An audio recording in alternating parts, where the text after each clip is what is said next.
Bright Tuty. Every student matters. So now it comes about that Mahajanpadas were of the two types. One is republic and the another is monarchy. What were they? These Mahajanpadas were of the two types. One is monarchy and another is about the what it is? Republic. So this is formed on the basis of the two different types. Most of the Mahajanpadas had a monarchical system, mostly. Some of the states were also republics or sanghas. Republic, they have also used a word sangh or sangha. So this is about that. Most of the Mahajanpadas, forts were built in order to protect the people from invasions. Huge walls of stone or brick were built around the city. A monarchy or a kingdom was ruled by a hereditary monarchy or king. So this way the differences are there. Now coming to discuss with the structure of government in a monarchy or a kingdom. Just now we discussed about that. There were two types of the government or Mahajanpadas were there. One is ruled by monarchy and the another is ruled by republics. So most of the Mahajanpada had a monarchical system or monarchical form of government where the king or the hereditary ruler will be there. And some of the states were also republics or sangh. So the republic means that the elected representatives and representatives are elected by the people of that territory of that Mahajanpada. So this way this Mahajanpadas and the monarchical form and the republics are different. Then in the structure of government in a monarchy or a kingdom, the status of king, what was the status of a king? The king was very important.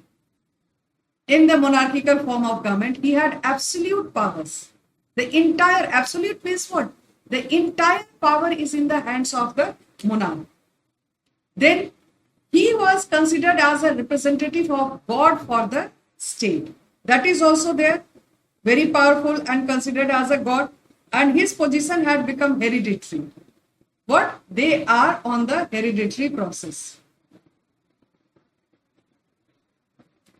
On the hereditary process, grandfather, father and son. This is known as the hereditary process. He was protector of the society and the religion. He protects the society wherever he has been selected or he is the ruler of that territory, as well as he is also considered and he is also known as the protector of the religion. Then next it comes, king also had an administrative system.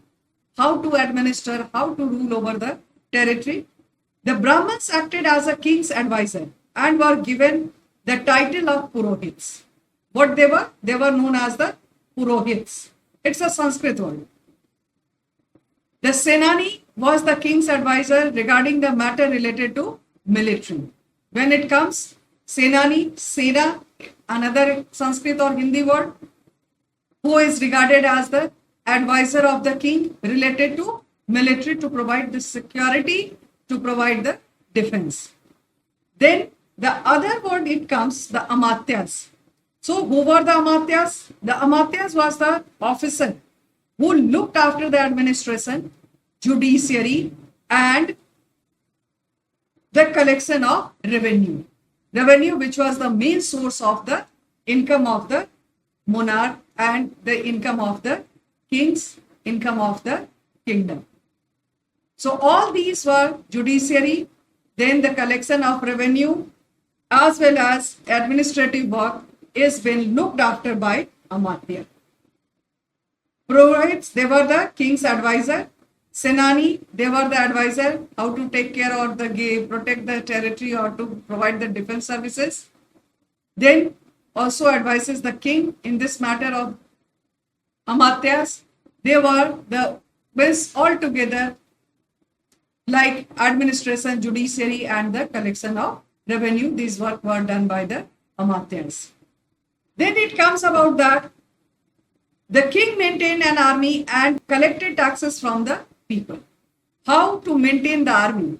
King used to collect the taxes from the people, and these collected taxes were giving salaries to the officers. Officers means like the Purohit is there, then Senani is there, then Amatyas are there. So these supporting Brahmins and the for infrastructure like roads, wells and canals. Whatever the tax has been collected by the king is been utilized for the different purposes. Then it comes about that the agriculture, which was the main source of revenue, as most of the people were farmers. They gave 1/6 of their production to the king. This is very important. 1/6 of their production. Whatever the land has been cultivated by any of the farmer, 1/6 of their produce is been just given to the king. It is actually the part of the tax which each and every farmer they have to submit, they have to deposit. This was called as bhaga or share. This was called bhaga or share.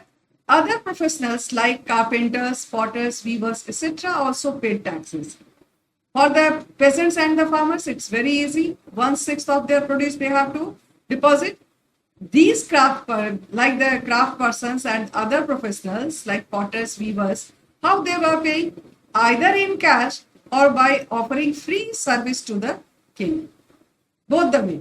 Either in cash or they are giving their free service to the king. This, whatever the requirement is there in the royal palace and wherever they have been deputed by the king, they have to give the services free of cost as they are not paying cash. They are not paying tax. Then four kingdoms were very important in these centuries. They were Avanti, Vatsa, Kosala and Magad. So these are the four, they were very important. Avanti had its capital at Ujjain. This is now also a city, a very important city of Madhya Pradesh. Now also Ujjain is there. Mahakal Kaleswar temple is there. And those days also during the British period also it was known as the Central India. Now also it is Madhya Pradesh. So Ujjain is still there. At that time it was the capital of Avanti. What we have Madhya Pradesh today, at that time it was known as Avanti.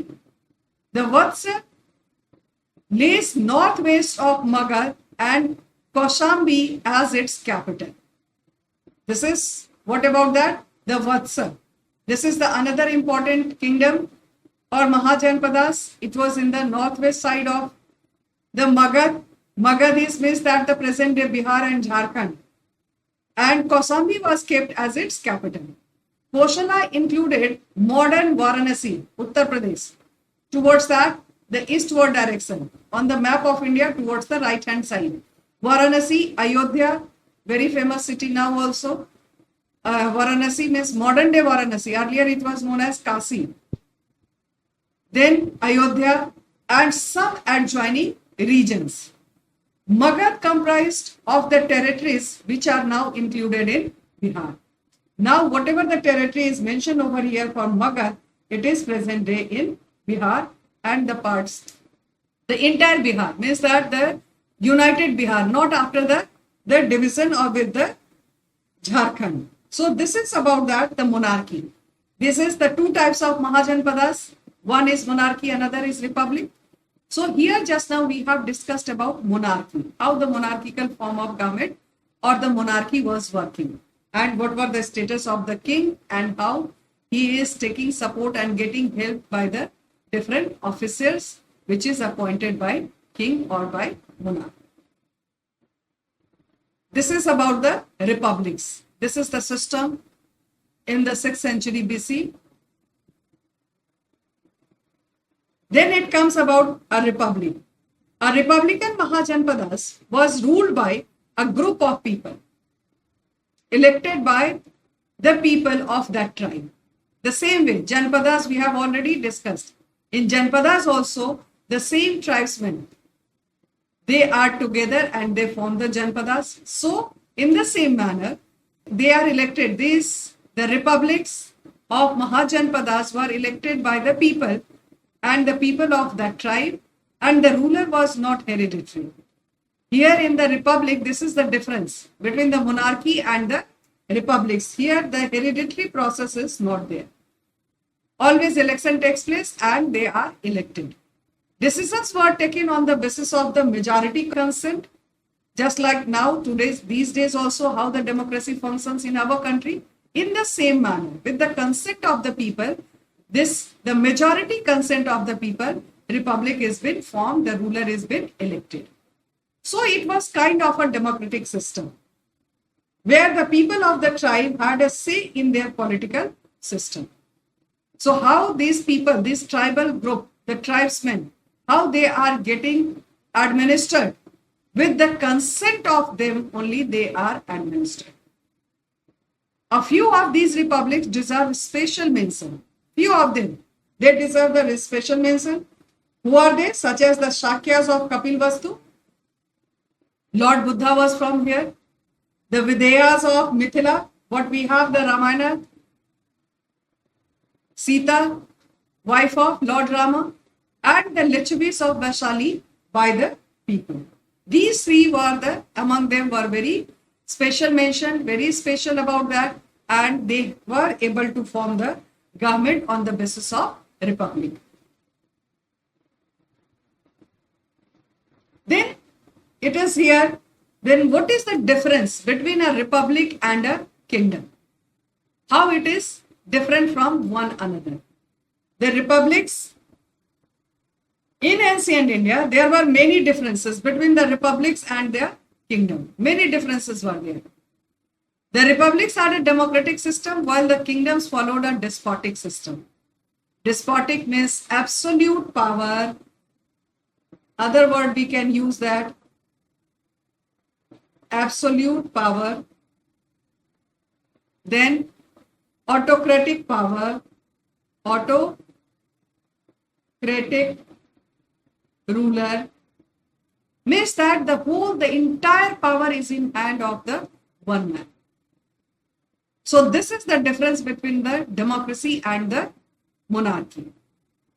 Here, in place of the democracy, the term has been used republic. Republic means only that there will be no any hereditary ruler. In the context of our country, present day of our country, we have the president as a head of the country and he is also directly or indirectly elected by the people. So India is a republic nowadays also. In the 6th century BC also, we were having a concept of the republic, concept of a democracy, concept of a representative form of government. Then next point it comes about that in a republic, the head of the state was elected by the people. While in a kingdom, the position of the king was hereditary. Just now we have discussed in the previous slide also. They are elected by the people. If the king died, his son succeeded him to the throne. But in a republic, if the head of the government is died, then the fresh election will be conducted. So this is the difference between the democracy, between the republic and the monarchy. The 16 Mahajanpadas were constantly at war with one another. Always they have a war. They were always fighting to capture each other's territory. Lastly, only 4 states, Avanti, Vatsya, Kosala and Magad, remained. They were the same. Only 4 states, Avanti, Vatsya, Kosala and Magad. Rest they all were just captured by someone else, ruled by someone else. So they did not get the recognition. After some time, they all vanished. Among the Magad became the most powerful. Among them, they have become more powerful. The Magad became the most powerful kingdom. This is about the Magad. So all these, the 4 were the 4 states. They have lastly the only 4 states remain. Rest were not been remain. They were diminished or they have not been recognized or proved themselves as a very successful one. So only 4 were left, Avanti, Vatsa, Kosla, and Magadha, they only remained, and among these, the Magad became the most powerful kingdom. This is the territory of Magad. Parts of Bihar, West Bengal, Jharkhand. So this is the territory of Magad. This is the kingdom of Magad, how with the position of the ruler as well as the officers and the administrators.